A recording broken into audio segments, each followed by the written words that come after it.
Tātad iepriekšējā nodarbībā mēs izrunājam par to, ka raidītāji un uztvērēja kristālu neprecizitātes dēļ, kad mēs raidām signālu, tad viņš īstenībā var būt nedaudz augstākā vai zemākā frekvencē, un tad, kad mēs uztveram signālu, tad mūsu tas uztvērējs arī var būt uztjūnēts uz nepareizo, drusciņ augstāku vai zemāku frekvenci, un tās atšķirības varēja būt pat salīdzināmas ar deviāciju, respektīvi, ja mums ir, piemēram, raidītājs, kaut kā smuki uzzīmēsim. Tātad mums būs raidītājs, un viņš raidīs kaut kādā frekvencē, un es ar pelēku uzzīmēšu, kā būtu, ja būtu perfekti.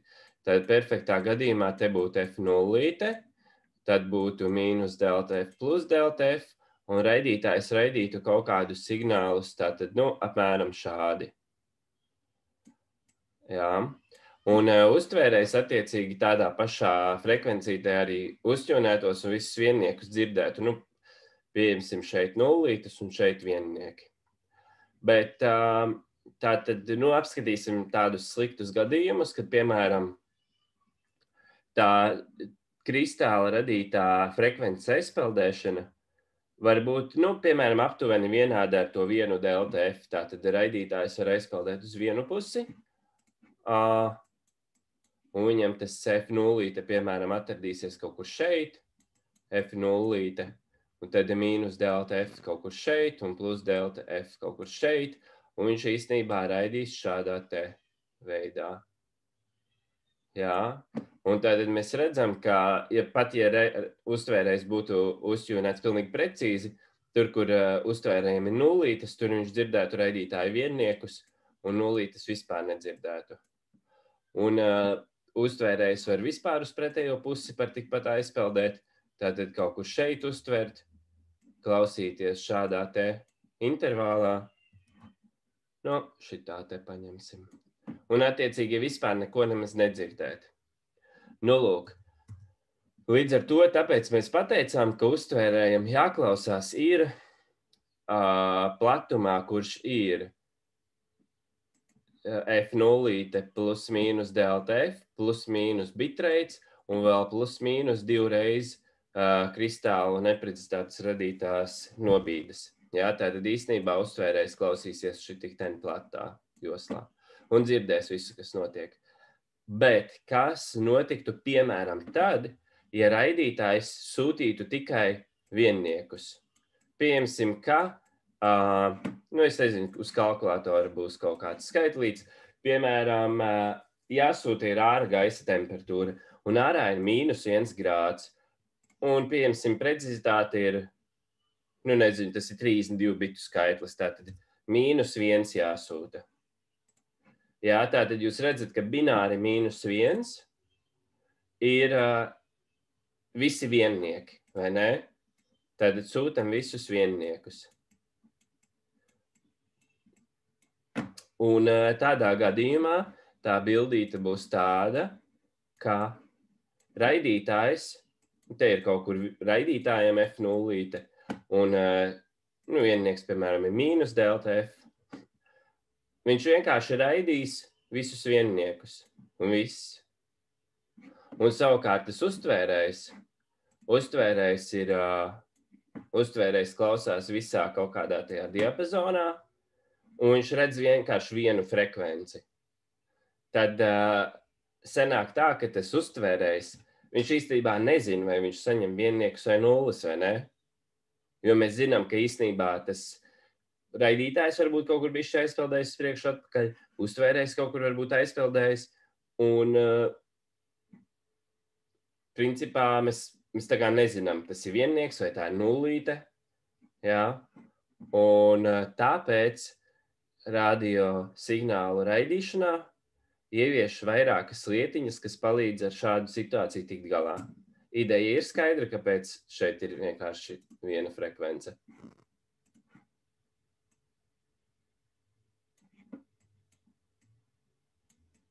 Raidītājiem jāsūta tikai visi viennieki, un tad sanāk, ka tā ir vienkārši viens signāls, uztvērējs klausās, bet viņam nav nejausmas, tas ir viennieks vai nulle, jo viņš nezina, kur tur īsti ir tā centra frekvence.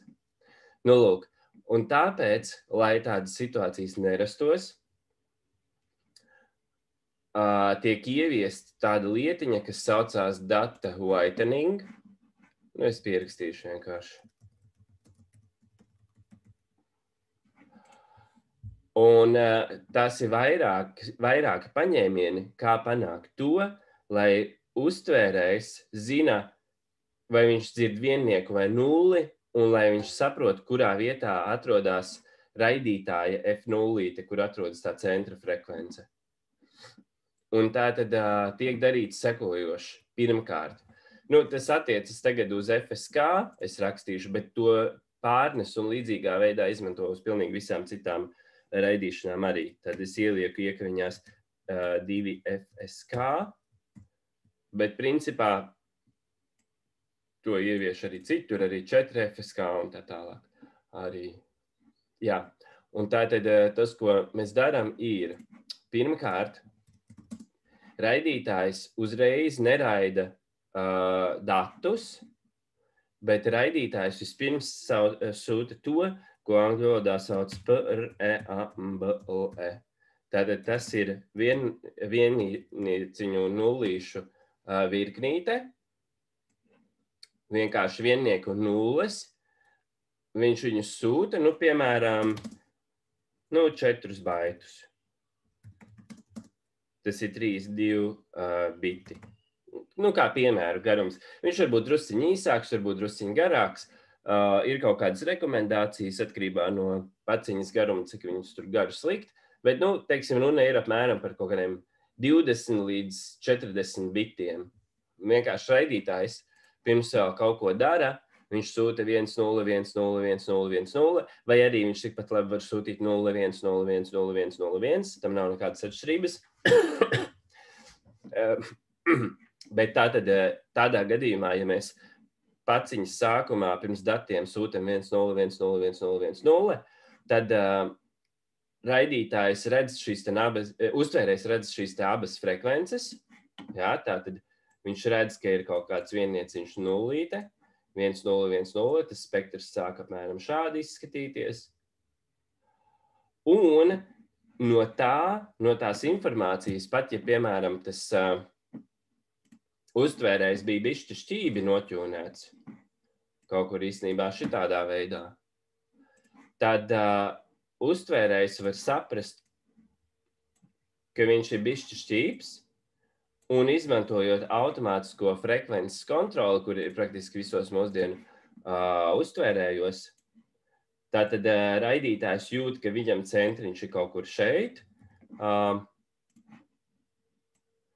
Šitanī vietiņā viņš jūt, ka kaut kāds signāls nāk, bet viņš ir bišķiņ necentrā, un praktiski visiem mūsdienu uztvērējiem ir automātiskā frekvences kontrole, ka tā preambula laikā, pirmo tur 20, 32 līdz 32 bitu laikā, viņš mēģina drusciņu savu to PLL reizinātāju pamodificēt tā, ka viņš pievelk sev to uztveršanas logu pretī raidītājam.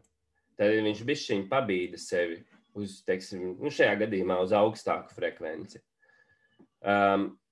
Un turklāt vēl jaunākiem, advancētākiem uztvērējiem ir arī tāda lieta kā gear shifting, jā, jeb robu pārslēgšana, kad preambula laikā viņš pabīda savu frekvenci tā, lai signāls atrastos uztvērējiem joslai pa vidu un sašaurina savu joslu, tāpēc, ka viņš ir atradis, kur tas signāls būs, un viņš var tā kā sašaurināt savu joslu, lai mazāk troksnis tiek iekšā, un tās paciņas uztveršanas brīdī mazāk lien iekšā troksnis, un viņš labāk atšķir vienniekus un nulles.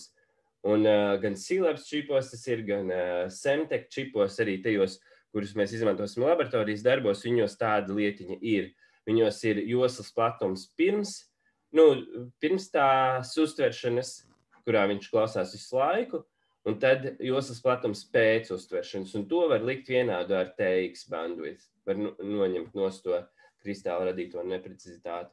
Un ja pēc kaut kāda laika cits raidītājs raida ar centra frekvenci citur, tad atkal uztvērējs piebīda savu centriņu pretī un sašaurina joslu, tā ka viņš dzird tikai derīgo signālu, mazāk troksnis ir un mazāk bitu kļūdu uztveršanas laikā. Nu, lūk, tad pirmā tehnika ir tas preamble, kad sūta 1-0-1-0-1-0-1-0, uztvērējs dzird, kurā vietā ir centriņš, pabīdās, sašaurina vēl savu joslu jaunākos čipos un atkrīt kaut kādu minējumu, vai es dzirdu viennieku vai nulli, kas ir aizbraukas kaut kur šķībi. Tas ir viens. Tālāk mēs vēl nevaram sūtīt datus, jo, ja, piemēram, mūsu dati būtu pēc tam, nu, piemēram, skaitlis 1-0-1-0, 1-1-0-0, kā uztvērējs zinātu, kurā brīdī beidzas tas preamble un sākas mūsu derīgie dati. Viņš to zināt nevar, tāpēc, ka varbūt tās mums visi dati, piemēram, ir, nu tā gadījies, ka temperatūras skaitlīts ir tāds, kad viņš ir vienāds 1-0-1-0, 1-0-1-0. Jā, tātad datus mēs varam sūtīt, un uztvērējs nevar tā droši skaitīt preamble bitus, tur 1, 2, 3, 4, un tad līdz 3, 2 biti aizskaita, un tad sākas dati, tāpēc, ka bieži vien, kad sāk raidīt signālu, viņš tā kā pakāpeniski viņam tā amplitūda uzaug.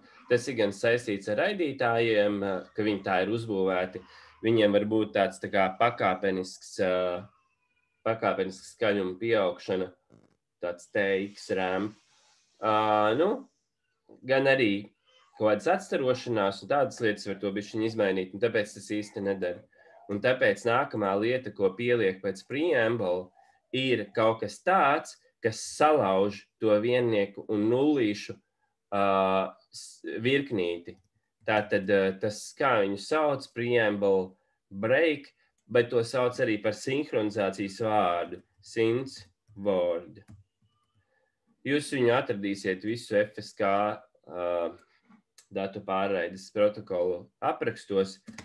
Tātad sync word, tas ir no viena baita, nu parasti viņu izvēlas tā kā baitu skaitā, baiti, veseli baiti. Tātad sinhronizācijas vārds 1 baits, 2, 3 vai 4, kurš kalpo diviem nolūkiem. Pirmkārt, salauzt to viennieciņu un nullīšu sekvencīti, ieliekot pēc kārtas vai nu 2 viennieciņus, vai nu 2 nullītes, un uztvērējs tenī brīdī viņš redz, ka viņam pēc kārtas ir 2 viennieki vai 2 nulles, un viņš saprot, ka tur tas preamble ir beidzies, ka tur jau sākas sinhronizācijas vārds.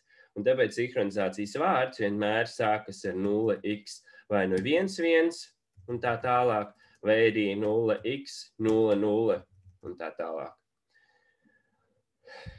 Tā. Jā, un vēl viena lietiņa. To preamble viennieciņus un nullītes uztvērējs var izmantot arī, lai nosinhronizētu bita laiku, jo, piemēram, mēs uzstādām ātrumu, nu, piemēram, 100 kilobiti sekundē, un tas nozīmē, ka katram no bitiem ir 10 mikrosekundes. Bet, protams, ka gan uztvērējiem, gan raidītājiem tie bitu sūtīšanas frekvence arī var drusciņi atšķirties. Piemēram, viens sūta ar nevis 100, bet 99,99 kilobiti sekundē, un otrs, piemēram, uztver, viņam tas atskaites takta signāls arī nav precīzs, viņš, piemēram, samplē ar ātrumu tur 101 kilobits sekundē, un tad tas preamble palīdz arī saprast, cik ilgi ir katrs no bitiem. Tātad it kā nosinhronizēt arī bitu taktēšanas signālu, to bitreitu. Nu, lūk, tad sinhronizācijas vārda pirmais uzdevums ir salauzt preamble viennieciņus un nullītes, tātad pieliekot 2 vienniekus vai 2 nulles galā, nu, priekšā pēc kārtas varbūt arī 3, jā, vai vairāk. Bet nu, tā izdarīt. Un otra lieta ir sinhronizācijas vārds, tā kā viņš ir 1 baits, bet viņš varbūt arī 2, 3 un 4. Viņš īstenībā pastarpināti kalpo arī kā, nu, savā ziņā tīkla atpazīšanas tāds kodiņš. Jo, piemēram, ja mēs izdomājam kaut kādu bezvadu sensoru tīklu, vai ja mēs atrodam, ka mēs gribam izmantot, teiksim, wireless MBUS vai KNX, tad, piemēram, kādā no tiem tīkliem tas sinhronizācijas vārds būtu 0x, tur 1, 2, 3, 4, A, B, C, D. Un savukārt citā tīklā būtu, piemēram, 0x. Ups, tā, kas te notiek? Jāpārrakstīšu vēlreiz. Citā tīklā varētu būt kaut kāds cits. Piemēram, 0x, A, B, B, C, C, D, D. Labi, rakstīšu lieliem. Nu, lūk, tad īstenībā pēc tā sinhronizācijas vārda uztvērējs ir uzreiz jau atmest tās paciņas, kurām tas sinhronizācijas vārds nesakrīt ar mūsu tīkla sinhronizācijas vārdu.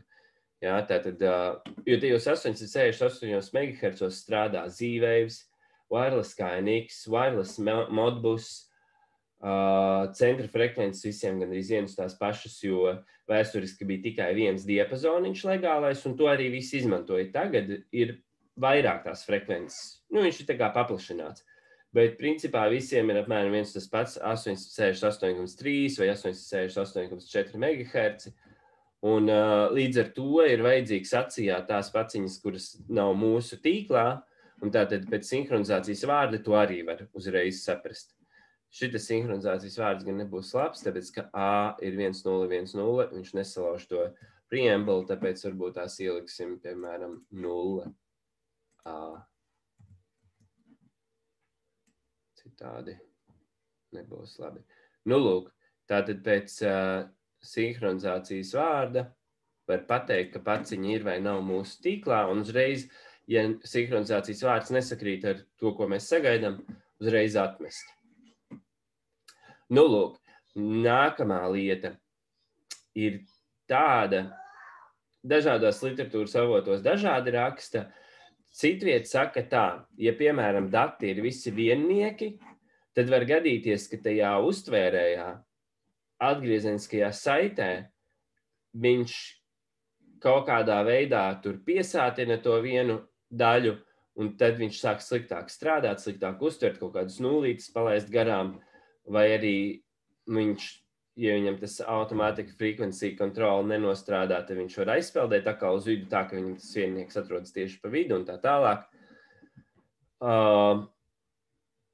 Un tāpēc vēsturiski ir tā, ka cenšas sūtīt bitus tā, lai viņi būtu atšķirīgi, un tā, lai viennieciņi un nulītes būtu apmēram vienādā skaitā. Un es pierakstīšu to arī pie sinhronizācijas vārda.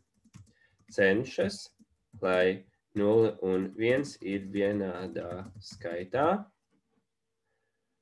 Jo it kā tie uztvērēji ir taisīti tādā veidā, ka viņiem patīk, ja vidējā vērtība viennieciem un nulītēm ir tā kā viena puse. Nu, tā kā viennieciņi un nulītes ir vienādā skaitā, ja viņš lēkās starp vienniekiem un nullēm, tad uztvērējiem ir vienkārši vieglāk un labāk. Viņam tur nepiesātinās, viņš neaizpelda atkal tā frekvence viņam un tā tālāk. Un tas viss esot forši, un tāpēc visur iesaka, ka gan preambula automātiski sanāk viennieku un nulītes vienādā skaitā. Sinhronizācijas vārdam cenšas dabūt, lai viennieku un nulītes ir vienādā skaitā. Tā kā šitie sinhronizācijas vārdi droši vien nav labi, jo viņos vairāk ir viennieki nekā nulles. Vismaz otrajā. Un arī pie datu sūtīšanas, pēc sinhronizācijas vārda, tad būtībā mēs varam sūtīt jau datus, jo sinhronizācijas vārds salauž to viennieku un nulīšu secību, mums ir 2 viennieki vai 2 nulītes pēc kārtas, tad tas uztvērējs, viņā praktiski visos modernajos uztvērējos ir packet managers, viņš redz, ka sāk sinhronizācijas vārds, viņš iesamplo to sinhronizācijas vārdu, salīdzina ar savējo, ja vienāds, tad viņš uzreiz nākamos datus sāks glabāt savā atmiņā, savā buferī, un vienkārši pieglabās nākamos baitus, un tad tie jau ir tie derīgie dati. Tad pēc preambula un sinhronizācijas vārda nāk dati. Un tāpēc, ka ir ieteicams, lai viennieki un nulītes ir vienādā skaitā, tad ir izgudroti divi veidi, kā panākt to data whitening, kad lai dati ir, lai tie viennieki un nulles mainās. Un pirmais no tiem veidiem, ko mēs apskatīsim, ir apzīmēšu ar burtiņu A, un tas ir Manchester encoding.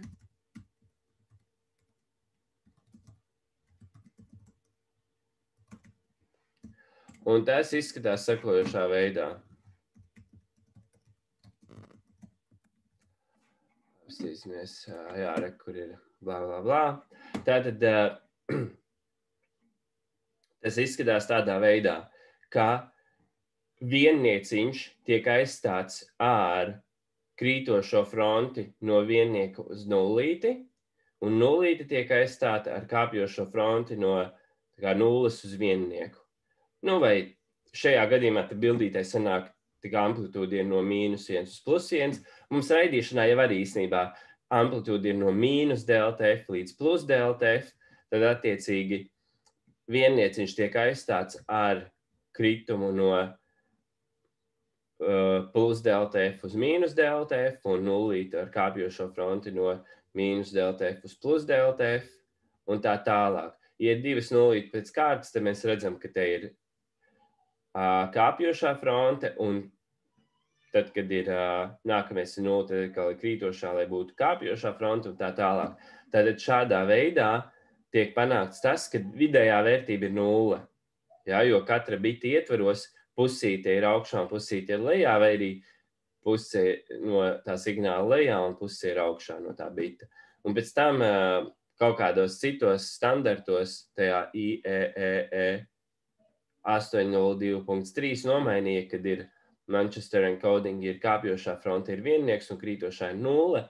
Līdz ar to, vienalga, vai tas ir kādā standartā vai nē, ir diezgan viegli saprotams, ka var abos veidos taisīt. Un līdz ar to, tad, ja jūs gribat taisīt, piemēram, wireless modbus kaut kādu tur skaitītāju, lasītāju, jums ir jānopērk tas standarts, un viņā iekšā ir rakstīts, kāds Manchester encoding veids tur ir izmantots. Un tur būs vienkārši uzrakstīts, tur viennieks ir no -delta F uz +delta F izmaiņa, un nullīti ir no +delta F uz -delta F, vai otrādi. Nu, lūk, un šādā veidā tad tiek panākts, ka vidējā vērtība šim signālam ir nulle.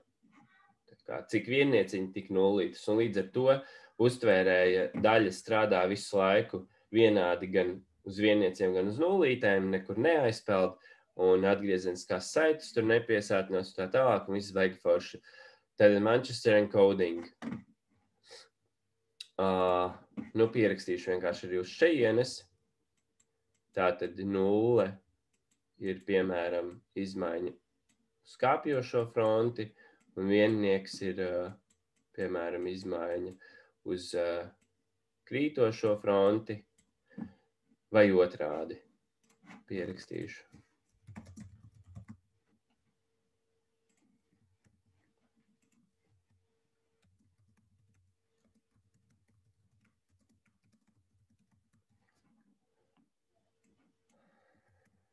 Nu, lūk. Tā, bet ko sliktu izdara Manchester encoding? Tātad faktiski sanāk tā, ka Manchester encoding aizvieto vienu bitu ar diviem bitiem. Tad nullīte tiek aizvietot ar, piemēram, 0,1, un viennieciņš tiek aizvietots ar viennieks un nullīte. Un līdz ar to Manchester encoding neizbēgami mums sadala datu pārraides ātrumu uz pusēm divreiz lēnāku. Tātad, ja mēs, piemēram, izdomājam, un principā tāpēc mums jāievieš divi dažādi jēdzieni, tātad mazais I data rate, jeb bit rate, derīgie dati sekundē.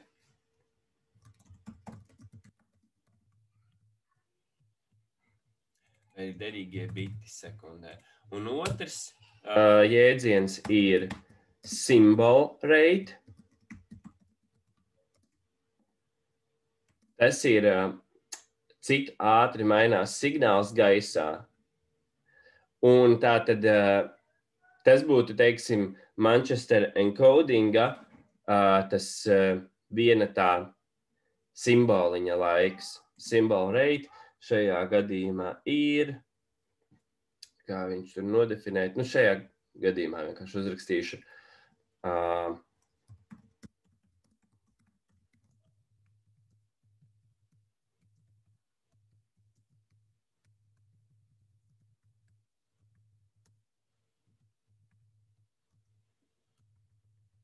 Tātad, piemēram, Manchester encoding, ja mums ir tāda bitrate, tas mūsu derīgie dati, ir, galvenais viņus nesajaukt vietām. Tad mūsu derīgie dati ir 2 reizes lēnāki, labi, šis padzēsīšu nost, bet derīgie dati mums ir 2 reizes lēnāki nekā tas, cik ātri mums gaisā mainās signāls. Tagad sāk likties, ka tas ir... Nu jā, katrā gadījumā standartos ir jāpārbauda, kā kurš ir definēts un kā tad tur beigās ir. Jo, piemēram, ja uztvērējā uzliek, ka tas symbol rate ir, piemēram, tur 100 kilobits sekundē un jūs izmantojat Manchester encodingu, tad īsnībā data rate, tas cik ātri jums sūtās baiti, derīgi ir 2 reizes lēnāks 50 kilobiti sekundē, jo katrs bits tiek aizvietots ar tā kā 2 signāliem 0,1 vai 1,0. Nu jā, tā tad kloks mainās 0,1, 0,1, 0,1, 0,1 un dati tiek XORoti tā kā ar 2 taktu signāliņiem, un tad mēs dabonam to Manchester value. Tā viņu var hardware uztaisīt diezgan viegli. Un tā tad pierakstu.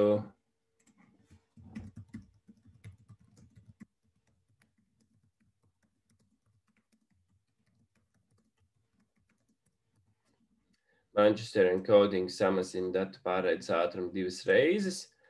Un tā kā mēs iepriekš runājām, tad jo lielāks datu pārraides ātrums, jo mazāks būs attālums, ar kuru mēs varam nosūtīt tos datus. Nu, un viņš tur ir apmēram, principā, proporcionāls palielināts, ja datu pārraides ātrumu 2 reizes, tad attālums arī samazināsies apmēram 2 reizes. Nu, lūk, un attiecīgi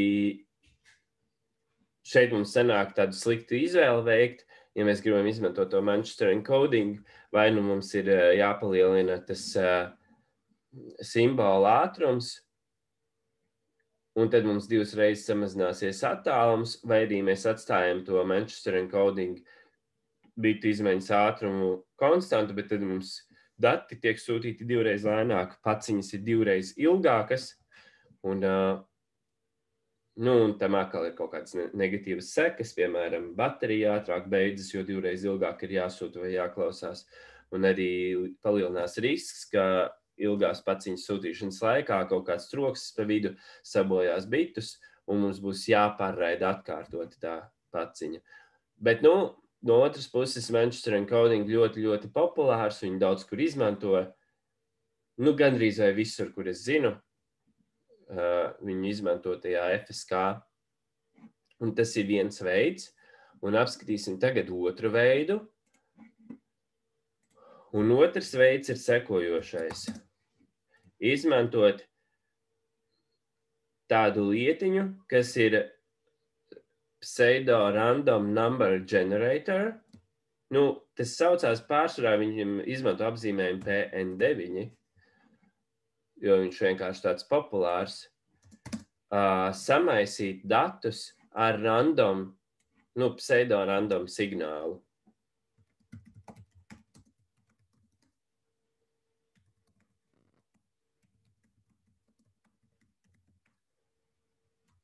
Vai arī pseudo randomiem bitiem, kurus uztvērējs var atkārtot. Un atgūt datus. Tātad ideja ir sekojoša. Šī nebūs pirmā reize, kad es to rakstīšu. to vēl vēlāk apskatīsim, bet tā tad ir sekojoša lieta. Ja mums ir kaut kāds skaitlīts A un skaitlīts B, un mēs gribam viņam izrēķināt to XOR rezultātu. Šitā te.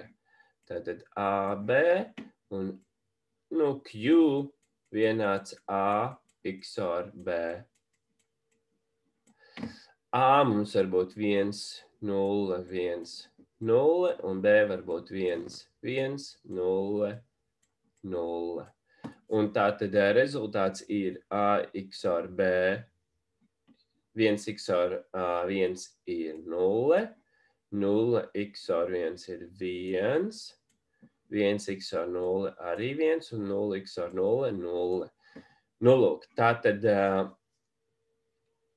tas ir viena lietiņa, un otra lieta ir tā, ja A mēs uztaisam XOR ar B, un B ir random bits ar iespēju 50% būt vienniekam un 50% būt nullei.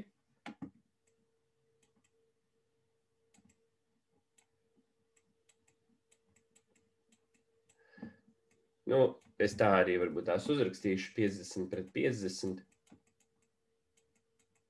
Tad, kāda ir iespēja, ka A XOR B rezultāts arī būs 50 pret 50 viennieku un nulles. Tātad vienalga, piemēram, ja A ir viennieks un B mainās viennieks 0, viennieks 0, un ir 50% iespēja, ka tas būs viennieks vai ka tā būs 0, tad, ja mēs A XORojam ar tādu skaitli, tad rezultātam iespēja arī ir 50 pret 50, ka tas būs viennieks vai tas būs 0. Ja A ir 1 un B ir 1, tad rezultāts būs 0. Ja A ir 1, bet B ir 0, tad rezultāts būs 1. Tā kā B mainās ar iespēju 50 uz 50, tad arī rezultātam iespēja būt 0 vai vienniekam ir 50 uz 50. Un tas pats, ja A ir 0, viņš var tad B, principā XORs pārmet bitu uz pretējo, un tad tam bitam ir iespēja 50 uz 50, ka viņš tiks vai netiks pārmest uz pretējo. Un līdz ar to sanāk tā, ka ja mēs mūsu datus XORojam ar kaut kādu viennieku un nullīšu rindiņu, kurā katram bitam ir 50% iespēja būt vienniekam vai nullei, tad tas randomizācija pārnesās arī uz rezultātu, un mēs dabonam maskētus datus, kuriem arī katram bitam ir 50% iespēja kļūt par viennieku vai nulli, un tāpēc rezultējošais datu streams, straume, ir tā kā viennieku un nulles ar 50 uz 50 iespējamību, un līdz ar to vidējo vērtību viena puse. Ja no mīnus 1 uz plus 1, tad vidējā vērtība tā kā 0. Es nezinu, piemēram, 1, 1, 0, 0, 1, 0, 1, 1 ir mūsu, teiksim, dati, un tad mēs viņus gribam XORot ar kaut kādu B, kuram katram bitam ir iespēja 50 uz 50 būt vienniekam vai nullei. Pēc kaut kāda algoritma mēs viņu izvēlamies. Es varētu tagad mest monētu, bet es varbūt nemetīšu, vienkārši sarakstīšu, piemēram, 0, 1, 1, 1, 1, 0, 0, 0. Un, ja dati ir īsti, tad to tā nevar redzēt. Bet, ja dati ir gari, tur 50 baiti un tā tālāk, tad vidējā vērtība jau ļoti, ļoti tuvosies 0,5, viennieku un nulles būs apmēram vienādā skaitā. Bet tad, ja mēs viņus XORojam, tad tas sanāks viennieks, te ir 0, te ir viennieks, 0, 0, 1, 1. Nu jā, nevarētu teikt, ka kaut kas baigi izmainījās, bet tad, ja dati būtu garāki, tad rezultāts tiektos uz viennieku un nullītes vienādā skaitā. Nu, lūk, un tad tādus datus mēs varam sūtīt, un ar ļoti, ļoti lielu iespējamību viņu vidējā vērtība būs tā kā 0, ja mēs skatāmies šajā bildītē, viennieku un nullītes būs apmēram vienādā skaitā. Bet tāpat laikā mēs neesam palielinājuši to datu garumu vai iespieduši katrā bitā 2 bitus. Un līdz ar to tas PN9 it kā bišķi labāks par to Manchester encodingu, jo viņš nepagarina datus. Un savukārt tas PN9 algoritms ir tāds, ka viņš nav pilnīgi random dati. Viņš ir zināms gan uztvērējiem, gan raidītājiem, un tad brīdī, kad raidītājs uztver tos datus, tad tas algoritms ļauj viņam restaurēt to masku, izrēķināt, tā kā pa jaunu, tur 0, 1, 1, 1, 1, 0, 0, 0, un tos datus XORot ar to masku, un viņš dabūs atpakaļ tos derīgos datus. Un līdz ar to tas PN9, viņa mērķis ir radīt ar 50% iespējamību vienniekus un nulles, XORot, aizsūtīt, un tad uztvērējs pēc tā paša algoritma uzģenerē to pašu viennieku un nullīšu rindiņu, XORo ar tiem datiem, ko saņem pa uztvērēju, un dabū atpakaļ derīgos datus, jo XOR strādā visos trijos virzienos. A XOR B ir Q, Q XOR B ir A, un Q XOR A ir B. Viņš uz visām trijām pusēm strādā, un tāpēc viss tur strādā tā kā vajag. Tas PN9 pats algoritms, viņš izskatās apmēram šitā, viņu tātad taisa vienkārši no loģiskajiem elementiem, tad viņš taisās tā kā automātiski, kur ir PN9 generator. Kaut kādus bitus viņš nokopē un kaut kādus bitus viņš XORo, un tā viņš dabū, kad viņam nāk ārā viennieciņa 0 līdz apmēram 5/50, un katru reizi, kad tiek sūtīti jauni dati, viss tā schēma noresetojās uz savu reset stāvokli, līdz ar to katru reizi tā virknīte ir viena un tā pati. Līdz ar to uztvērējs un raidītājs zina to virknīti, vai var uzģenerēt ar to schēmu hardvārē, un pie raidīšanas samaisītos datus un pie uztveršanas atpakaļ XORot un dabūt derīgo signālu. Nu, lūk, un tekot piemērs internetā var atrast. Un. Nu, labi, tālāk neskatīsimies, bet vienkārši tāds princips. Nu jā, un tam PN9 tā labā lieta ir tā, ka viņš vienkārši uztaisa XOR datiem ar kaut kādu masku, kuru uztvērējs var arī uzģenerēt, un datu garums nemainās. Manchester encodingā datu garums palielinājās 2 reizes, jo katrs bits tiek aizvietots ar 2. Tas sanāktu, ka te būtu 0, un te būtu 1, piemēram, te būtu 1, un te būtu 0. Nu, lūk, tad datu garums nepalielinās. Nu, vienīgi Manchester encodings garantēs 100%, ka viennieku un nullīšu skaits ir vienāds, bet PN9 to īsti negarantē. Tur var, atkarībā no tā, kāda dati nāk iekšā, tur var visādi sakrist. Ja, piemēram, dati, kurus mēs sūtam, ir identiski tai maskai, tad viss sanāk vienāds ar 0, tas, ko mēs sūtam. Līdz ar to, ir arī kaut kāds trūkums. Bet, datu garums nepalielinās. Nu, lūk, un tad nosūtam mēs datus, un parasti visiem algoritmiem galā, visām datu sūtīšanām galā ir kaut kāds CRC, Cyclic Redundancy Checks, kurš vienkārši pārbauda, ka uztvertos datus no datiem sarēķina to CRC un apskatās, ja viņš nesakrītā, tad ir uztveršanas laikā bijušas kaut kādas bitu kļūdas, visu to paciņu diskārdo, izmet miskastē, izdzēš, jo tur ir bitu kļūdas un tad nav jēgas ar tiem datiem neko tālāk darīt. Nu, protams, ja jūs izmantojat kādu no algoritmiem, kas māk kļūdas izlabot, jā, kaut kāds Hamminga kods vai kaut ko tam līdzīgi, tad jūs, protams, to CRC neizmantosiet, jūs saņemsiet datus, pastīsties, vai ir kļūdas, ja ir kļūdas, mēģināsiet atrestaurēt, ja izdodās atrestaurēt, tad nav jāpārsūta vēlreiz dati, ja neizdodās restaurēt, tad jāmet dati ārā un jāgaida, lai sūta vēlreiz. Nu, lūk, tas ir par datu sūtīšanu un par to data whitening, un kam viņš ir vajadzīgs. Jā, un tad vai kaut kādi jautājumi par šo?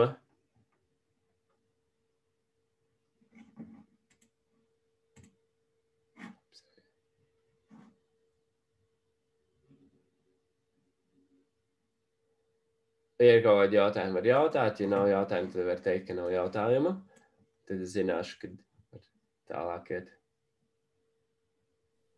Jautājumu nav. Aha, ok. Labi. Tad šī tik tālu ir skaidrs, un viss tas ir vajadzīgs tāpēc, lai uztvērējs un raidītājs varētu atrast centriņus un sasinhronizēt tās frekvences. Labi, tad šitam es spiedīšu save, un mums būs nākamā nodarbība. Nu, nākamā tēma lielā. Tūlīt. Tā.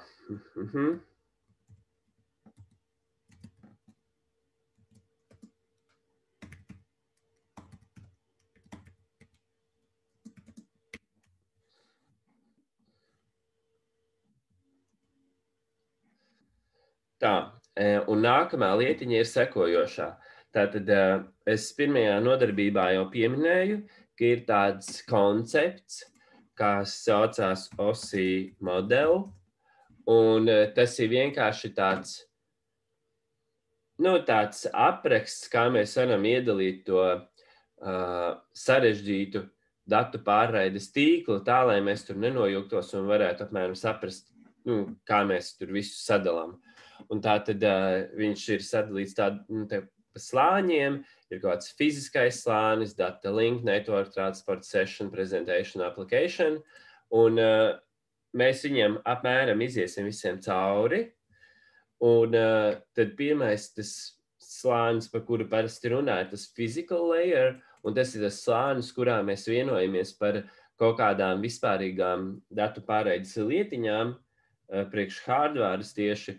Tātad tas physical layer ir tas, par kurā mēs runājam par centra frekvenci, bitrate, deviāciju, vai ir Manchester encoding vai nav, un tā tālāk. Tad es varbūt tās to arī pierakstīšu. OSI layer 1.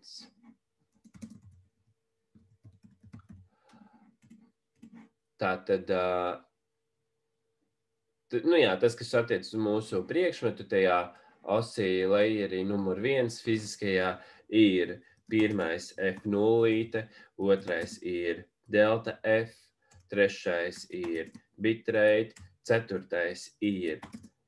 Īstenībā labos standartos pieraksta, cik ir maksimālais pieļaujamais tas kristāla deviācijas skaitlītis. Ja? Kaut vai tajā wireless embusā, tā kā viņš ir uz FSK un viņu ir normāli inženieri to standartu izgudrojuši, tad viņi ir ielikuši standartā iekšā to kristāla precizitāti nepieciešamo, jo viņi zina, ka viens skaitītājs būs augstumā, cits būs karstumā un būs neprecizitātes, un tāpēc īstenībā pie physical layer parasti arī piemin, cik ir maksimālā kristāla deviācija, tātad ppm x-tal max. Ja, tad es tādā veidā viņu pierakstu. Tur, piemēram, rakstīs 25 ppm kopējā deviācija. KNX-am bezvadu tur bija arī kaut kas norādīts. Nu, lūk, tā tad 5. ko var pierakstīt encoding. Tā tad vai nu ir kaut kāds encodings, vai nu nav, vai nu sūtam vienkārši datus uzreiz. Tad šitās visas lietas. Un principā pie fiziskā slāņa daudziem protokoliem norāda arī maksimālo raidīšanas jaudu, PTX max. Nu, piemēram, 2G tīklā nedrīkst raidīt skaļāk par 2 vatiem, vai arī 868 MHz nedrīkst raidīt skaļāk par 25 milivatiem, jeb 14 decibeliem. Tātad kaut kāds tāds, un ir arī tādi standarti, kuri nosaka, piemēram, cik ir jābūt obligāti uztvērēji jutībai. Ja? Piemēram, RX sensitivity, cik vāju signālu tur tajos mīnus decibelos viņš tur obligāti, cik viņam ir jāuztver, piemēram. Ups, te būs. Daudz, kur to arī nenorāda, ja tev ir slikta jutība uztvērējuma, tad pats vainīgs, tev vienkārši sliktāk strādās tajā tīklā un viss, bet ir kaut kādi, kuros ir prasība, cik tad tur ir jābūt un tā tālāk. Tās ir kaut kādas fiziskās lietas. Tām es apvilkšu rāmīti, un par tām mēs visu it kā esam izrunājuši, un par tām ir it kā viss skaidrs. Un tāpēc mums jāķers pie nākamās tēmas, kas ir Layer 2 data link layer. Tātad ir tas data link layer, jeb savienojuma slānis, un tajā data link layer tiek runāts par to, kādā veidā nosūtīt datus starp divām ierīcēm, no ierīces A uz ierīci B, kuras atrodas tiešā savienojumā. Tātad, būs kaut kāda ierīcīta A un kaut kāda ierīcīta B, un viņām ir tiešais savienojums, un tad tur būs jautājums, kā mēs varam nosūtīt datus, kā mums viņi jānoformatē, lai mēs varētu nosūtīt datus no A uz B vai no B uz A, un viņi ir patiešo savienoti. Tātad vai nu ar bezvadu kaut kādu signālu, vai nu ar kabeli, bet viņi viens otru dzird.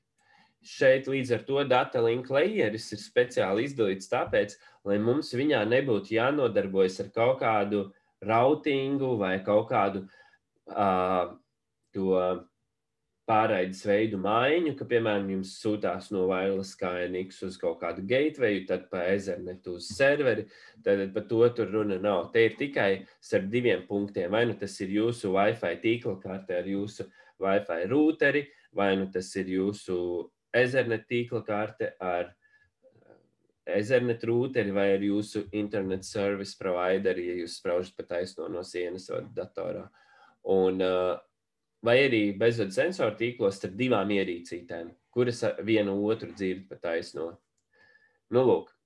Un tad data link layerī ir tāds jēdziens, ko sauc frame. Tas ir vispārīgi mēs to sauktu par paciņu, bet packeti parasti ir tajā network layerī, ka paciņas pa tīklu pārvietojās. Tad tas, kas pārvietojās no punkta A uz punktu B, gan vadu, gan bezvadu sistēmās tiek saukts par frame. Frame tā kā rāmis, es nezinu, rāmis. Nu, bet tas tāds stulbs nosaukums. Paciņa point-to-point savienojumā. Nu, lūk. Un tajā frame mēs vienkārši vienojamies, kādā veidā mēs tos datus tad sūtīsim no raidītāja uz uztvērēju. Un, teiksim, nekas tur sarežģīts nav, ir tikai sekojošas pāris lietas. Pirmkārt, teiksim, standartā mēs uzreiz izdomātu, kāds ir maksimālais frame garums, es viņu saukšu pa paciņu, bet angļu valodā frame, kāds ir maksimālais paciņas garums, piemēram. Lai mēs zinām, cik lielus buferus tajā A un B rezervēt atmiņā. Piemēram, ja maksimālais paciņas garums ir 8 kilobaiti, tad mums, piemēram, nederēs mikrokontroleris, kuram RAMs ir tikai 4 kilobaiti. Visībā mums nederēs arī tās, kuram RAMs ir 8 kilobaiti, jo vajag jau vēl kaut kam citam arī kādu baitiņu. Jā, līdz ar to, tas ir tāda viena lietiņa, kas ir uzreiz jānosaka.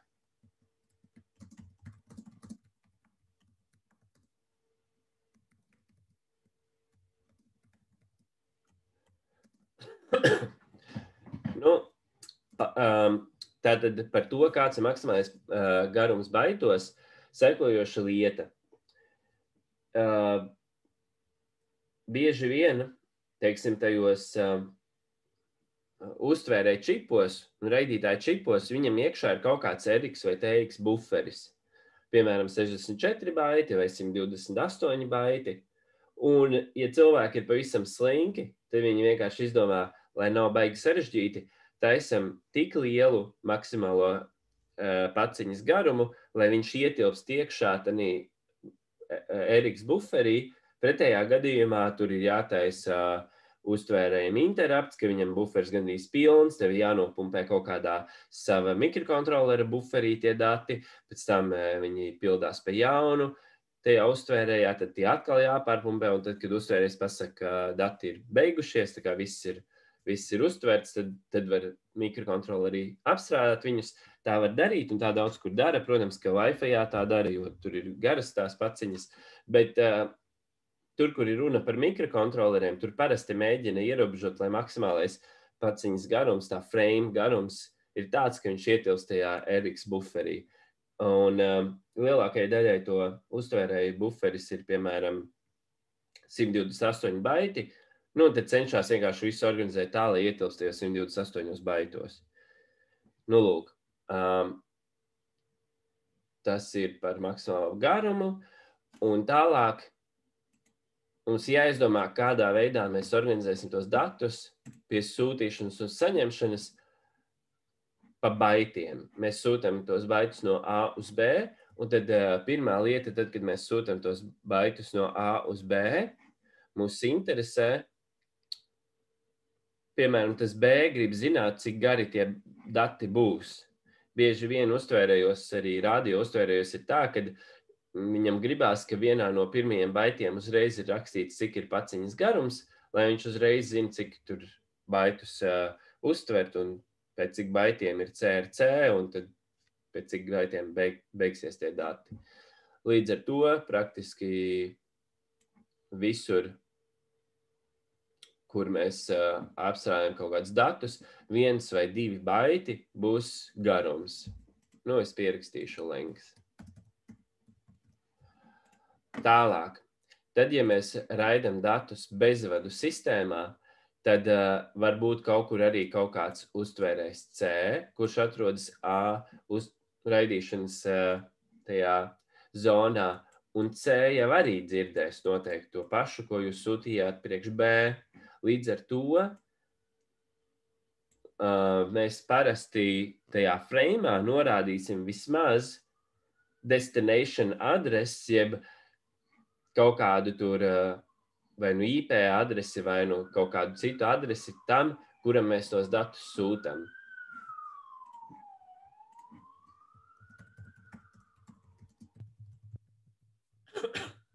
Tātad, nu kā tīri piemēru, ir tas gudrās mājas tīkls Z-Wave, un tad, kad viņam, nu, pirmais ir bāzes stacija, un tad tai bāzes stacijai vieno klāt kaut kādas ierīcītes.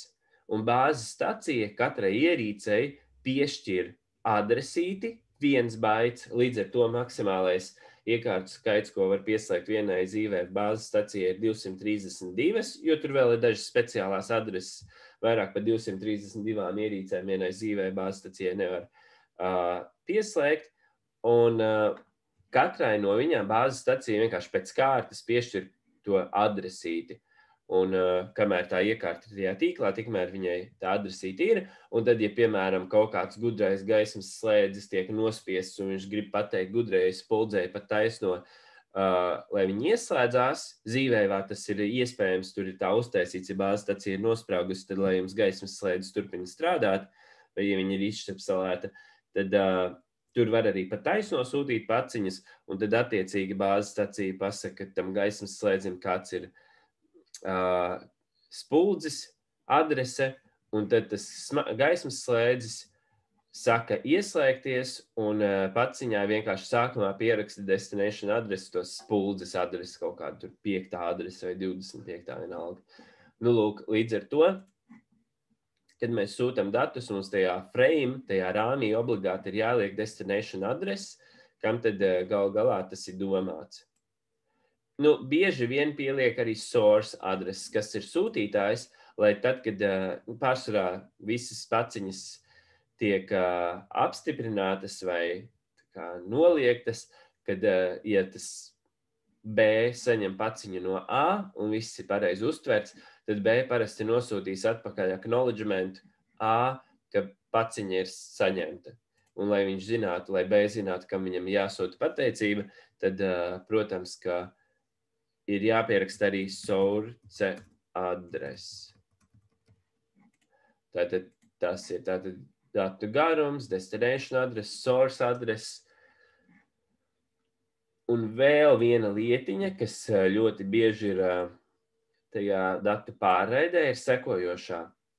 Ja A un B atrodas ļoti tālu, tik tālu, ka viņi gandrīz viens otru nedzird, ir tā kā traucēts tas savienojums, tad var gadīties tā, ka A nosūta paciņu B, B saņēma, sūta atpakaļ acknowledgementu, bet tas nesasniedz A. Tad pārsvarā ir tā, lielākajā daļā datu pārraides tīklos, ka, ja A nesaņem acknowledgementu, tad viņš mēģina sūtīt vēlreiz to pašu paciņu tam B. Un, piemēram, 3 reizes mēģina vēlreiz.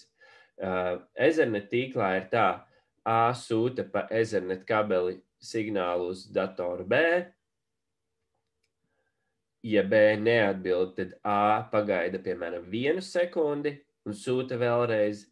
Ja nesaņēma atbildi, tad pagaida 2 sekundes, 2 reizes ilgāk un sūta B, tad 4, 8, 16 sekundes pagaida. Un ja joprojām nesaņem atbildi, tad viņš vienkārši nesūta vairāk.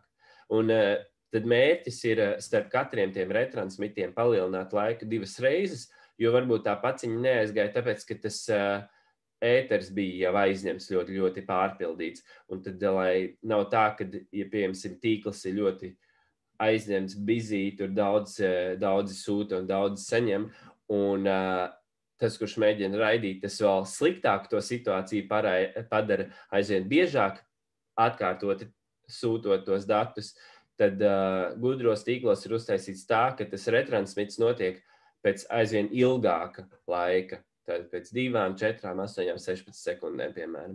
Un tad, ja nesaņem neko atpakaļ pēc 5. reizes, tad vienkārši neko, tad pieņem, ka tas B ir dead un visu nedara vairāk. Bet, ja, piemēram, A sūta paciņu to frame uz B, un B saņēma, sūtīja atpakaļ acknowledgementu, bet tas acknowledgements neaizgāja, tad A sūtīs paciņu vēlreiz. Un, lai B zinātu, ka tā ir tā pati paciņa, tad ļoti daudzos tajos tīklos ir ieviests tāda lieta, kas saucās frame counter. Un ar tādu domu, katru reizi, kad A sūta jaunu paciņu, unikālu, viņš to frame counter palielina pa 1, bet, ja viņš retransmit to vēlreiz veco paciņu, tad viņš atstāja to frame counteri tādu, kāds bija. Un, attiecīgi, B saņem no A kaut kādu ziņu un izpilda. Un tad, kad B saņem nākamreiz to pašu ziņu no A, viņš redz, ka frame counters ir tāds pats kā iepriekš. Un tāpēc tā īstenībā ir atkārtoti sūtīta paciņu, jo A acīm redzot nesaņēma to apstiprinājumu, un tāpēc B to paciņu, B sūta acknowledgementu, bet tās paciņas tur komandu neizpilda, piemēram. Ja? Līdz ar to ļoti daudz, kur būs tāds frame counters. Vienkārši tāds ieviesis, lai uztvērējs, ja ir dūši daudz programmēt, tad lai var uzprogrammēt, kā uztvērējs ignorē paciņu, ja frame counters tāds pats kā iepriekš, jo tā ir vienkārši atkārtot noraidīta paciņa, jo acīm redzot, acknowledgements neaizgāja atpakaļ. Lūk, tātad kaut kāds garums, destination adress, source adress, frame counter. Un īstenībā tā baigi šeit neko vairāk nevajag. Pieliksim vēl 2 lietiņas, bet viena no tām ir paši dati.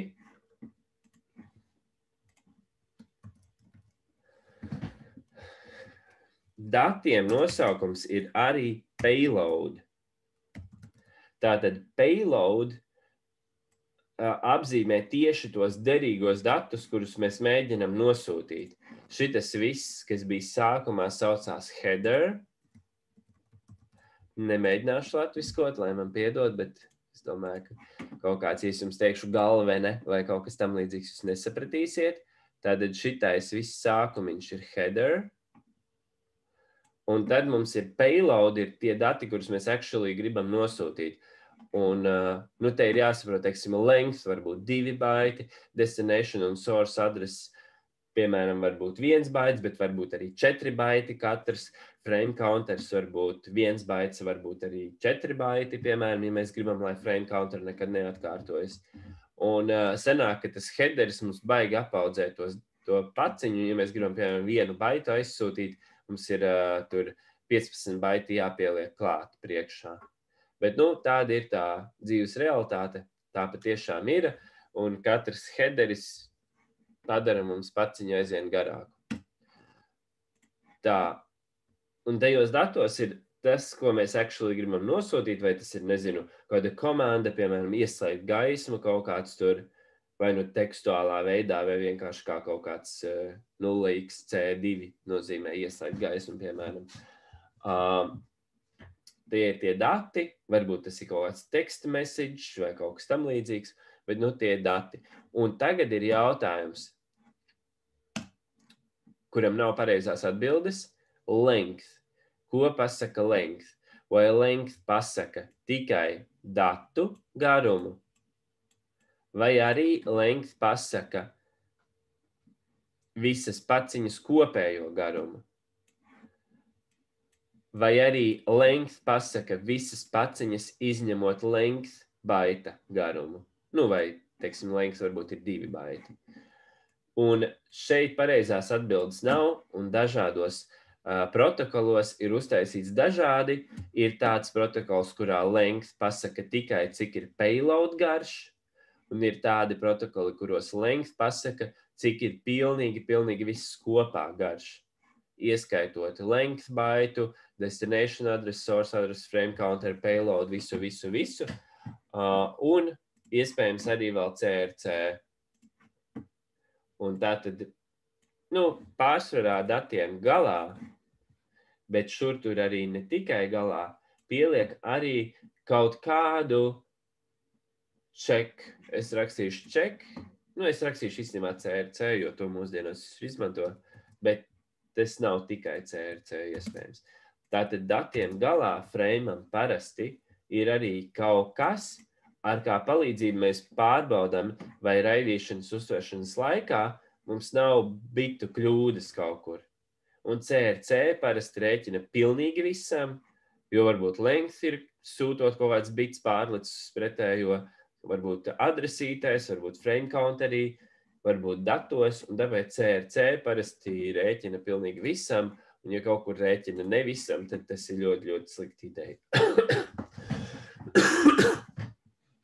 Tātad CRC rēķina pārsvarā pamatā pilnīgi visam, un ir tādi protokoli, kuros ir 2 CRC. Viens tiek izrēķināts tikai headerim, un otrs tiek rēķināts, piemēram, tikai datiem, vai arī, teiksim, pilnīgi visam. Un, jā.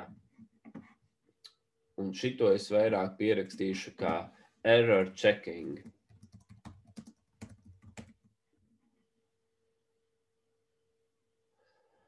Lūk. Un principā par to frame minimālo prasību mēs esam izrunājuši. Un ja jūs man neticat, tad mēs apskatīsimies, kā izskatās frame iekš Ethernet.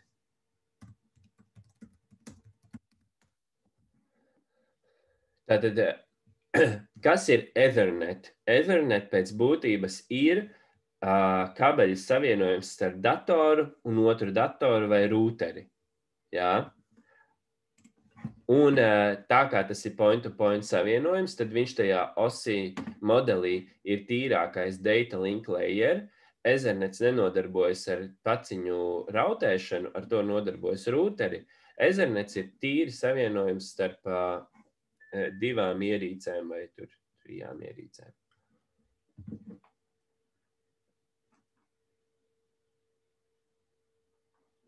Un tad apskatīsim to Ethernet frame, kur mums viņš ir. Nezinu, te kaut kas ir.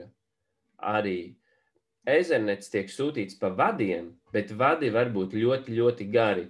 Ethernets, teiksim, pirmais Ethernets bija tāds 2 vadi iet, un katrs dators viņiem vienkārši pieklipojās klāt pie viena vadiņa un pie otra. Mūsdienās Ethernets, protams, lai viņš būtu ātrāks un labāks, viņā īstenībā ietur 8 vadu pāri un tā tālāk, bet pirmais Ethernets bija vienkārši 2 vadi, un katrs dators piekniedējās klāt pie viņiem, un viņi tur tā kā diferenciāli, kā viņi tur sauc, half duplex, ka viens var runāt vienlaicīgi, un pārējie klausās, un pēc tam kā cits runā, un pārējie klausās.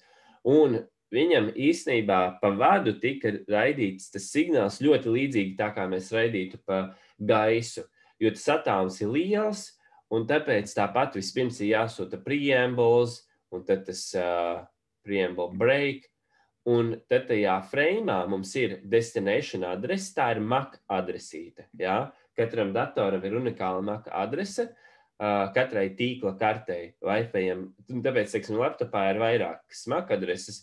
Viena ir Wi-Fi kartiņai, sava MAC adresīte, Ethernet kartiņai sava, un, pieņemsim, manam datoram ir 2 Ethernet kartes iekšā, tāpēc, ka viena ir priekš docking station atsevišķi, neskapēc.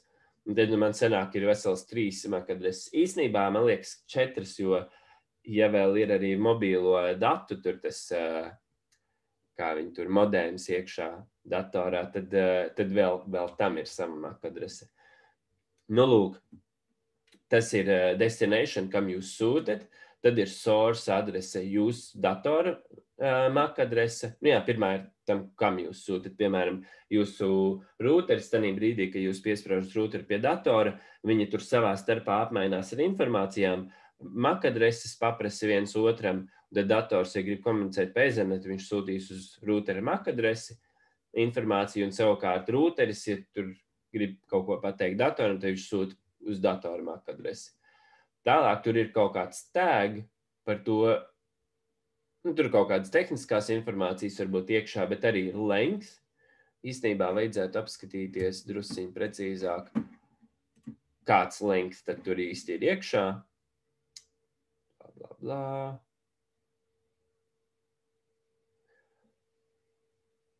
Length tagad es no galvas neatceros. Nu, labi, apstīsimies. Bet, nu jā, tad tajā standartā noteikti ir rakstīts tas length attiecas uz datiem vai nē. Un tad ir kaut kādi tur dati, bet Ethernetam bija arī tāda lieta kā checksum pēc... Tagad jau ir CRC, bet oriģinālajiem Ethernetam bija tāda lieta, kas bija nevis CRC, bet checksum, un viņas reiķinājās tikai headerim atsevišķi. Jo, ja jau headeri ir kļūdas, tad tos datus pat nav jēgas tālāk tur skatīties. Tā, arī tas bija Wi-Fi frame, jāapstās. Blā, blā, blā. TCP, IP frames. Nu, labi. Bet vārdu sakot, mēs redzējām, ka īstenībā neko baigi speciāli lieku tajā freimā neliek, lai vēl vairāk nepagarinātu to paciņu. Un tāpat dara visās arī bezvadu sensoru tīklos un vadu sensoru tīklos un vadu tīklos un visur ir kaut kāds vienkārši informācija par garumu, destination adrese, source adrese, frame counters kaut kāds un dati. Un error checkings kaut kāds. Un tagad mums bišķiņi jāparunā par to error checkingu, jo error checkingu var veikt 3 veidos. Un tas sauksies error detection algoritmi. Error detection. Tad kļūdu fiksēšana, ka viņas ir. Pirmais veids ir parity.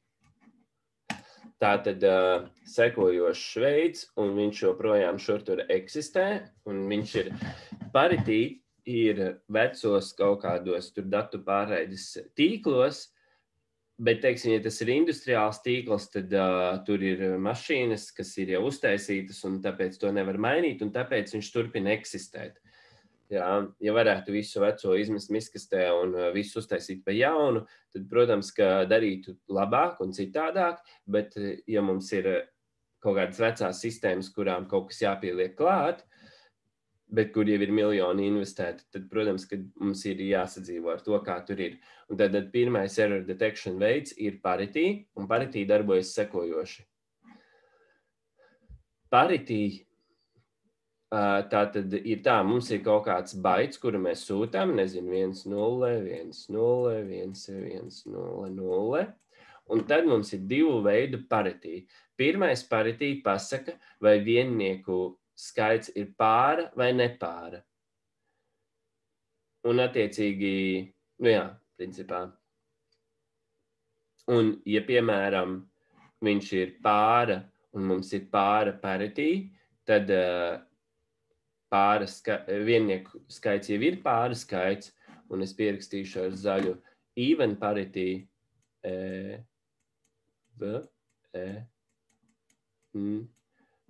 even parity bits būtu sekojoši, tad mēs saskaitam vienniekus 1, 2, 3, 4.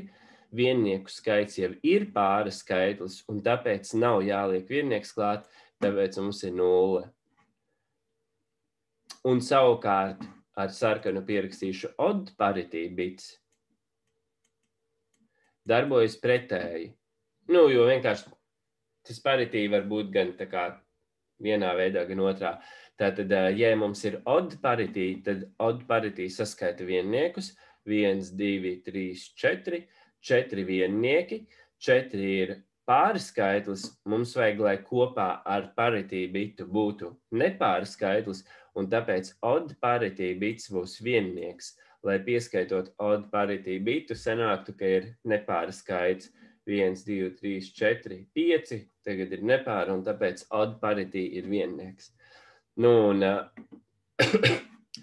otru piemēru tad iedošu 1, 1, 1, 0, 1, 1, 0, 0.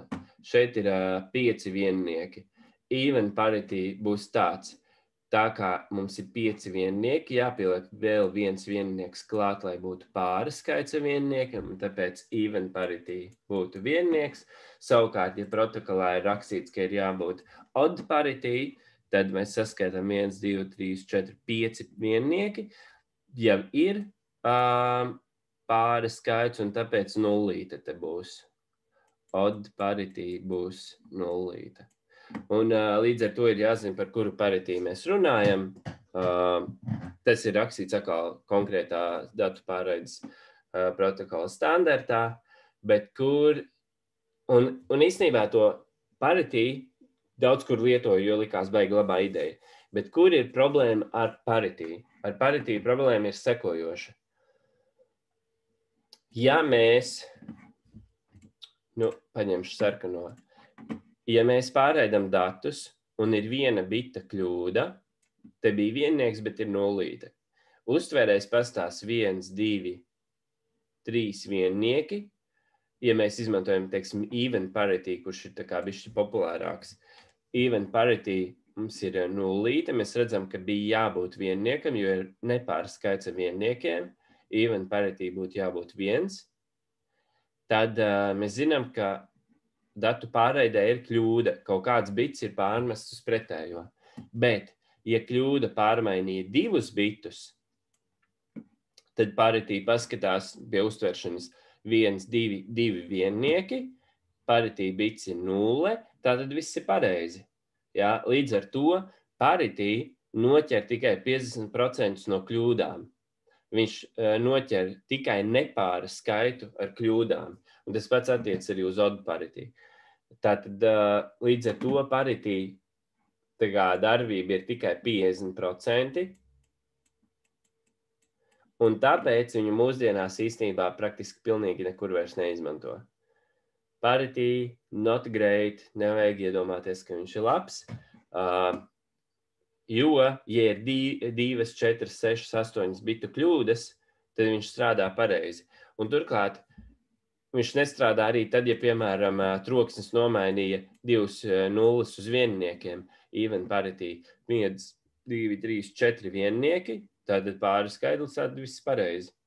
Parity bits, ja netika bojāts, tad viņš uzrādīs, kā viss būtu pareizi. Un tāpēc parity īsti vairs nekur neizmanto.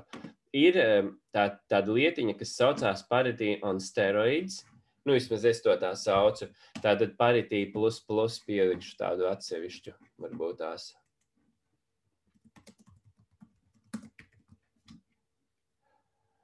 Un tas parity plus plus ir sekojošs. Viņu rēķina,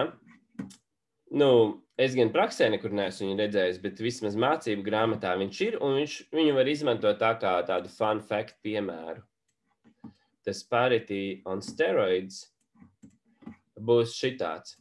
Mums ir kaut kādi biti, kaut kādi baiti, piemēram, 8 baitus mums ir jānosūta.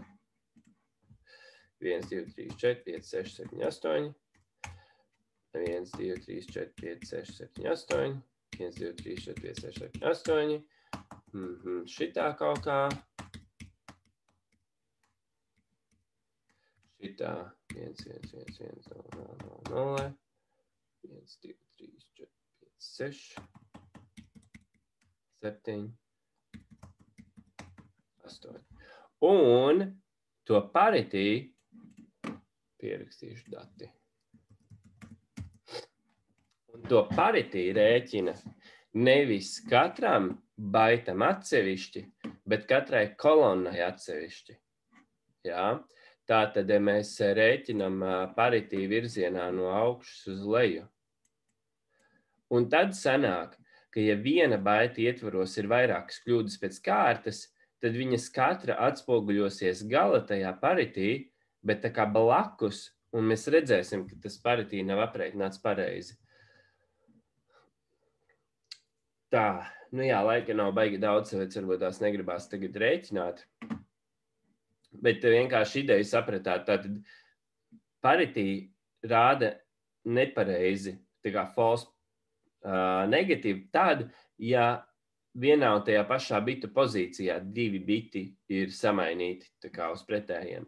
Bet savukārt, tā kā mēs reiķinām pa kolonnām, un dati iet tā kā pēc kārtas, tad, ja, piemēram, 2 biti pēc kārtas samainījās, tad viņi atspoguļosies 2 dažādās parity pozīcijās, un būs redzams, ka ir kaut kāda kļūda.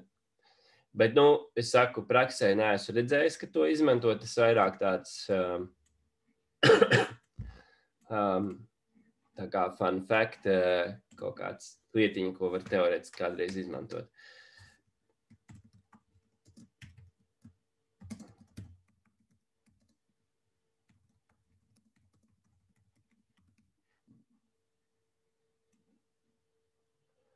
Šitā te uzliksim.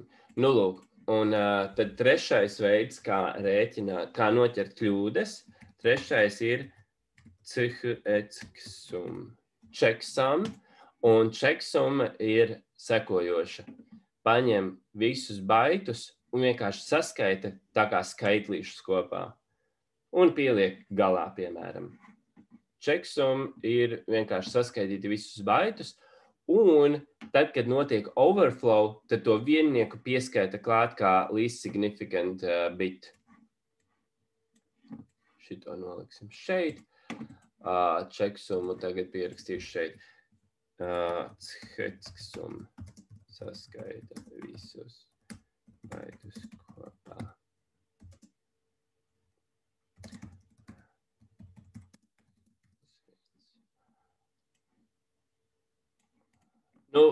Nezinu, piemēram, sūtam mēs baitus 0x12, 0x34, 0xab, 0xcd, 0x55, 0x66.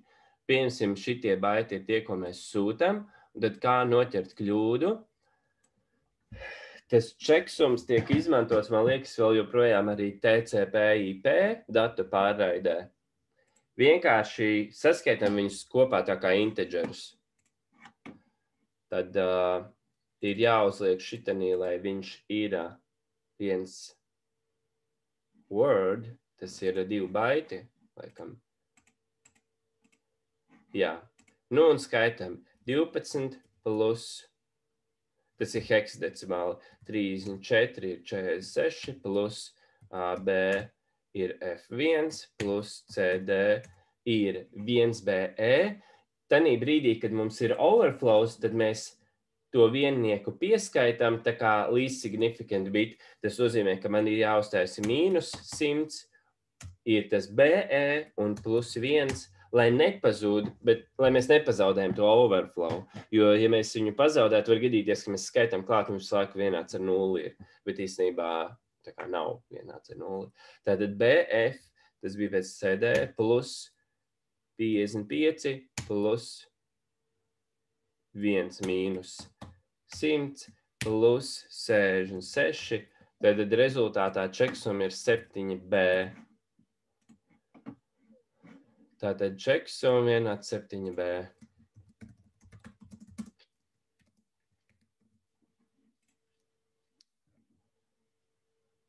Tad overflow ir, es pierakstīšu varbūt tās šitādā veidā.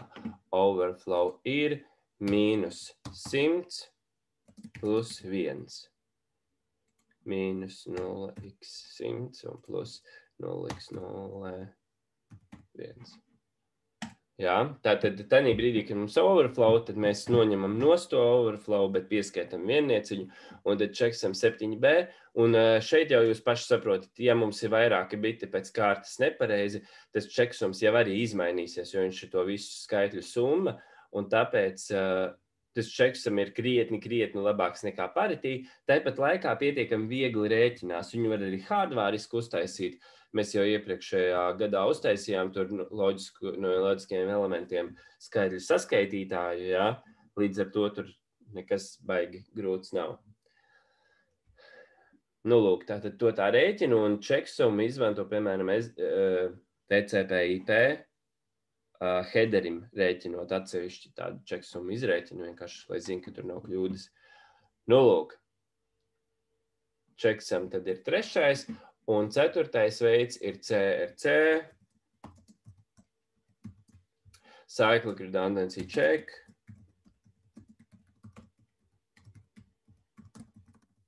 Cyclic Redundancy Check tiek uzskatīts par vislabāko starp visiem šiem, un viņš darbojās uz skaitļu dalīšanu. Tas algoritms, viņš diezgan piņķerīgs un sarežģīts. Tātad skaitļi vienkārši tiek Google Cyclic Redundancy Check tieši tā. Tātad mūsu dati tiek uzrakstīti vienā garā desā, un tad tiek izvēlēts kaut kāds skaitlīts, ar kuru tie dati tiks dalīti, un viņš vienkārši atkārtot dala, un beigās dabū atlikumu, un tas ir tas CRC. Un par to CRC arī ir bišķiņ jāatzīmē, ir kaut kādi algoritmi, kuri vispirms invertē to dalītāju vai tos datus, tad sarēķina un tad to rezultātu arī invertē. Ir tādi, kas to nedara. Tas vienkārši, ja standartā redzas, ka tas ir rakstīts, tad atbilstoši arī ir jāizdara. Un tādā veidā rēķina CRC var uzrakstīt kā kodiņu, un CRC ir vairāk veidi, kā rēķināt. Viens veids, kā rēķināt, ir fiziski dalīt tos skaitļus, bet tas var būt diezgan tā piņķerīgi un lēni. Bet CRC, ja viņam ir fiksēts tas polinoms un tas dalītājs, ja mēs izmantojam vienu un to pašu visu laiku, tad īstenībā ir ierobežots skaits ar dalījumiem, kādus viņi var dabūt, un tāpēc var izmantot lookup table, un nevis fiziski dalīt, bet ņemt pa baitam un skatīties, kāds ir uzreiz tas rezultāts. Un tas aizņem nedaudz atmiņas, bet baigi daudz nav. Tur bija laikam 256 reiz 32 biti, kaut kādu tur tik daudz vietas viņš aizņem. Un tā kā ar lookup table var viņu rēķināt. Var hardvāriski ar XORiem viņu sataisīt arī, līdz ar to softiski viņu tad rēķina ar lookup table parasti, jo viņi rēķina uz baitiem, dalītājs 32 bitīgs, līdz ar to tur ir 256 reiz 32 biti tikai 256 tie varianti. Un hardvārē ar XORiem viņu rēķina parasti. Un tagad jau mūsdienās mikrokontroleriem ir dažādas perifērijas, kas rēķina CRC tā kā atsevišķi, lai ātrāk rēķinātos nekā softiski. Un tie polinomi, ar kuriem dala, var izvēlēties principā teorētiski jebkādu polinomu. Tātad tur, kur ir tas dalīšanas algoritms, mēs varam it kā dalīt to mūsu strīmu ar jebkādu skaitli. Bet matemātiķi un programmētāji un IT zinātnieki, protams, ka ir pavadījuši kaut kādu laiku un izpēti un ir piemeklējuši, kuri ir vislabākie dalītāji, kuri dod tur vislabāko dalījuma rezultātu ar vismazāko iespēju, ka kaut kas tur varētu false pozitīvs sarēķināties vai false negatīvi. Un tad, teiksim, šeit arī ir salikt daudzi diezgan tie polinomi, kā viņi tur pierakstās tādā kodā un tā tālāk. Un arī viņu pielietojums, nezinu, teiksim, mobilajā tīklā izmanto to 0x27, tad kaut kādā wireless KNX-ā izmanto 16 bitu, kur viņš te ir, šitais laikam DNP, piemēram, šitādu izmanto kaut kādā tur bezvadu sensoru tīklā. Tad, kad Windows raksta failus cietajā diskā, viņš viņus raksta pa gabaliņam, un katra gabaliņa galā pieliek, ja nekļūdos, tad CRC32. Tieši šito CRC32, bet es baidos samalot, nav kaut kur sarakstā rakstīts FAT, POSIX, čeksummas, tā tālāk.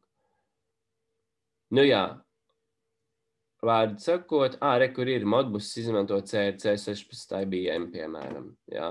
Tātad, viņus zinātnieki ir atraduši kaut kādus labākos variantus, kuri tur dod visraibākos bitus ārā, un tad vienkārši izmantojiet kādu no tiem gatavajiem. Šeit var nemēģināt pats savu kaut kādu izmantot. Lūk, tad viņi te visādi ir, un var viņus izmantot, un ja jūs nezināt, kur izmantot, tad ir tā. Esmu vienkārši tādu dzirdējis, tādu urbāno leģendu, ka, ja dati ir īsāki līdz 64 baitiem, tad var izmantot 8-bitīgu CRC. Vienkārši CRC ar 8 bitiem. Ja dati ir līdz tur kaut kādiem dažiem kilobaitiem, tad var izmantot 16 bitus garu. Teiksim, visos bezvadu sensoru tīklos parasti tie dati ir kaut kādi, apmēram 80 baiti, piemēram, var būt. Un tāpēc tur 16-bitīgo izmanto, un viss, kas ir lielāks, tur izmanto 32 bitu CRC, tur, kur varbūt jau daudzos kilobaitos tas datu garums. Tad viņš pietiekami garš, lai nevarētu nejauši kļūdainiem datiem sarēķināties pareizi. Jā. Lūk, un tāds ir tas CRC. Jā. Tad vai ir par šo kaut kādi jautājumi? Par error checking.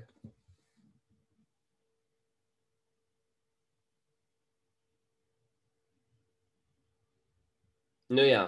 Tātad tam error checking teorētiski var izmantot arī kriptogrāfijas algoritmus, tādus kā hash funkcijas, AES, visādas enkripcijas, ka principā tiem datiem viņus nošifrē ar kaut kādu zināmu atslēgu, un tad dabū tur to šifrēto un pieliek galā. Un tad šifrētie algoritmi ir vēl tur 1000 reizes un miljonus reizes stiprāki nekā CRC, bet vienkārši katrai paciņai rēķināt tur kaut kādas kriptogrāfijas, tas prasa daudz elektrības un laika, un tāpēc praksē to nedara. Un līdz ar to tajā data link layerī labākajā gadījumā vienkārši ieliek CRC un viss. Tā kā tā. Labi, par to tā kā būtu viss. Tad, ja ir kaut kādi jautājumi, varat uzdot. Ja ne, tad laikam mēs tiekamies pēc nedēļas.